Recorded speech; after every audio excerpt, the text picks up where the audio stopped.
पंतप्रधान नरेंद्र मोदी हे येत्या रविवारी नागपूरच्या दौऱ्यावर असणार आहेत। या दौऱ्यामध्ये मोदी दीक्षाभूमीलाही भेट देणार आहेत। याच पार्श्वभूमीवरती नागपूर पोलिसांच्या बीडीएस पथकाने सध्या दीक्षाभूमीमध्ये जाऊन सुरक्षेचा आढावा घेतलाय। पालिका आणि जिल्हा प्रशासनाकडून दीक्षाभूमी आणि परिसरात दौऱ्याच्या तयारीलाही सुरुवात झाली आहे आणि याचाच आढावा घेतलाय आमच्या प्रतिनिधींनी। पाहूया। पंतप्रधान नरेंद्र मोदी यांचा 30 मार्चचा नागपूर दौरा निश्चित झालेला आहे आणि या दौऱ्यादरम्यान पंतप्रधान 15 ते 20 मिनिटांसाठी नागपूरच्या पवित्र व ऐतिहासिक दीक्षाभूमीलाही उपस्थित राहणार असल्याचं निश्चित झालेलं आहे आणि त्यामुळे प्रशासनाकडून आणि जी दीक्षाभूमी स्मारक समिती आहे त्यांच्याकडून या ठिकाणी तयारीला सुरुवात झालेली आहे।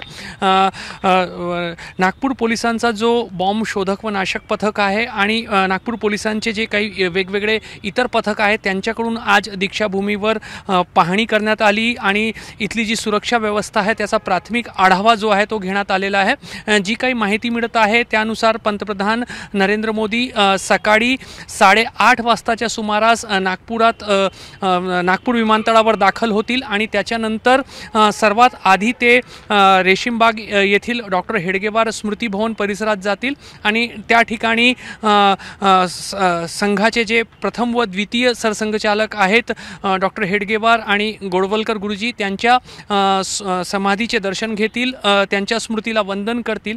त्या ठिकाणी संघाच्या काही पदाधिकाऱ्यांसोबत त्यांची भेट होईल आणि त्याच्यानंतर पंतप्रधान नरेंद्र मोदी या पवित्र दीक्षाभूमीवर पोहोचतील। जवळपास 9:30 वाजताच्या सुमारास पंतप्रधान या ठिकाणी पोहोचतील अशी अपेक्षा आहे आणि खरं पाहिलं तर पंतप्रधान नरेंद्र मोदी यांचा दीक्षाभूमीचा हा पहिला दौरा नाही आहे।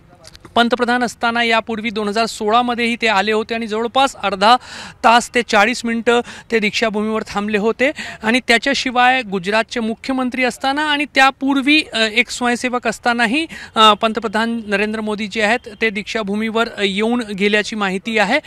त्यामुळे जेव्हा केव्हा पंतप्रधान नागपुरात येतात ते दीक्षाभूमीवर जातात आणि पुन्हा एकदा पंतप्रधान नरेंद्र मोदी जे आहेत ते या ऐतिहासिक दीक्षाभूमीवर पोहोचणार आहे आणि 30 मार्च रोजी सकाळी 9:30 वाजताच्या सुमारास पंतप्रधान नरेंद्र मोदी यांचा या दीक्षाभूमीवर आगमन होईल आणि पोलीस प्रशासनाकडून सुरक्षेचा प्राथमिक आढावा या ठिकाणी घेण्यास सुरुवात झालेली आहे आणि त्याच अनुषंगाने बीडीडीएसच्या पथकाने या ठिकाणी पाहणी केली आहे। कॅमेरामॅन अतुल हिरडेसह रजत वशिष्ठ, एबीपी माझा, नागपूर। एबीपी माझा, उघडा डोळे बघा नीट।